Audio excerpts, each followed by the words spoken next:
Bem-vindos a esta nossa análise de hoje. O objetivo aqui é super direto. Vamos desconstruir com um olhar totalmente objetivo esses imensos exercícios nucleares que estão dominando as manchetes. Para entender a verdadeira magnitude da coisa, vamos usar o famoso modelo do iceberg.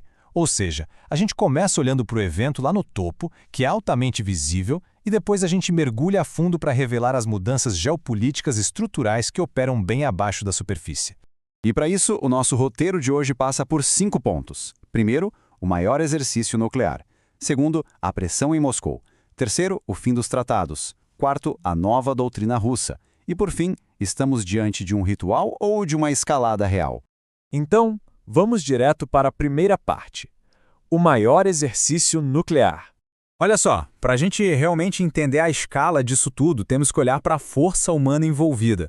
Estamos falando de mais de 64 mil militares participando ativamente. É muita gente. Esse nível de mobilização deixa bem claro que estamos diante de um esforço coordenado massivo, sabe? Vai muito, mas muito além de um simples treinamento de rotina. E não é só o pessoal em solo, não. A infraestrutura terrestre impressiona demais. Foram mobilizados nada menos que 200 lançadores de mísseis. Pensa bem, a logística que é necessária para coordenar a movimentação e garantir a prontidão de mais de 200 plataformas ao mesmo tempo, isso exige uma capacidade de comando e controle que é, sem exageros, incrivelmente robusta. E o negócio avança para o ar e para o mar também. As operações contam com o suporte de mais de 140 aeronaves, 73 embarcações de superfície e 13 submarinos. E aqui tem um detalhe que é absolutamente crucial. 8 desses submarinos carregam mísseis balísticos intercontinentais, completando o que a gente chama de tríade de operação. Basicamente, o que fica claro é uma mobilização abrangente de todas as forças estratégicas e comandos regionais da Rússia. Não é, de forma alguma, uma simulaçãozinha isolada. O aparelho militar inteiro está operando em uníssono. A gente vê o envolvimento desde as forças estratégicas de mísseis e as frotas do Norte e do Pacífico até o comando de aviação de longo alcance e os distritos militares centrais e de Leningrado. O que nos leva à nossa segunda parte: a pressão em Moscou. A grande pergunta que fica no ar agora é a seguinte: qual é o motivo real por trás de tudo isso? Por que lançar uma demonstração de força tão imensa e tão cara exatamente neste momento? Bom, a resposta para isso a gente encontra nos eventos que rolaram pouquíssimas horas antes do início desses exercícios.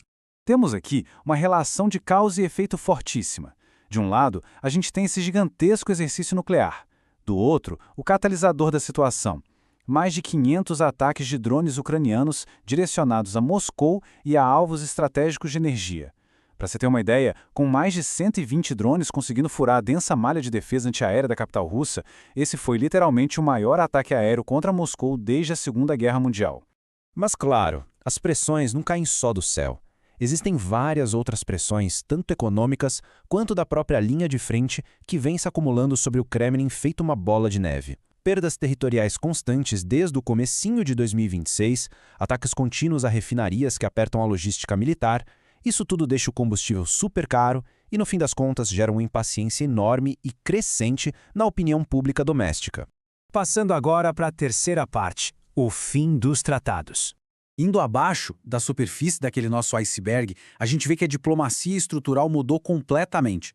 Se a gente olhar a cronologia, antes de 2026, tratados bilaterais agiam como um freio rígido para os arsenais estratégicos. Mas, com a expiração oficial do Tratado New START, em 5 de fevereiro de 2026, a gente entrou num cenário totalmente inédito em mais de 50 anos. Hoje temos um vácuo regulatório absoluto, sem limites máximos, sem troca de informações e com 0 inspeções em solo.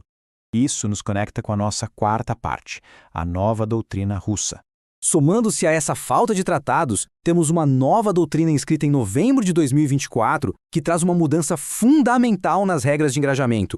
Ela estabelece um limite perigosamente mais baixo. A partir de agora, qualquer ataque convencional vindo de um estado não nuclear, mas que tenha o apoio de uma potência nuclear, passa a ser encarado como um ataque conjunto contra a Rússia. E o detalhe é que o conceito do que é uma ameaça grave fica propositalmente vago, dando uma margem de manobra gigantesca para retaliações severas. A própria geografia de tudo isso mudou de um jeito drástico. O papel de Belarus passou por uma transformação radical de 2024 para cá. De um território que servia só de apoio logístico, o país agora participa ativamente da dissuasão, abrigando mísseis balísticos hipersônicos Zoreshnik, que têm capacidade nuclear. Na prática, o guarda-chuva nuclear russo perdeu aquela área de amortecimento e foi empurrado diretamente para a fronteira leste da OTAN. O espaço para erros de cálculo encolheu bastante. Chegamos então na nossa última parte, a quinta seção, ritual ou escalada real. Olhando para todo esse cenário, é fato que esse exercício cumpra perfeitamente o papel de treinamento real e também de envio de recado político. Mas as ações futuras não vão ser ditadas por essas manobras de forma isolada. Tudo depende dessas variáveis compostas críticas. A contínua capacidade da Ucrânia de furar as defesas aéreas, a economia russa que segue se deteriorando, a pressão constante militar e diplomática da OTAN e, claro, a impaciência das facções políticas mais agressivas internamente. São forças que muitas vezes operam fora do controle direto e absoluto de Moscou. E isso nos deixa com uma reflexão tirada diretamente das análises. Será que estamos presenciando apenas uma demonstração ritualística comum, por mais que seja numa escala sem precedentes? Ou será que estamos vendo os preparativos reais para uma escalada operacional de fato? Compreender todos esses pilares estruturais é o primeiríssimo passo para tentar decifrar os desdobramentos de tudo isso. Muito obrigado por acompanhar mais esta nossa análise de hoje e até a próxima.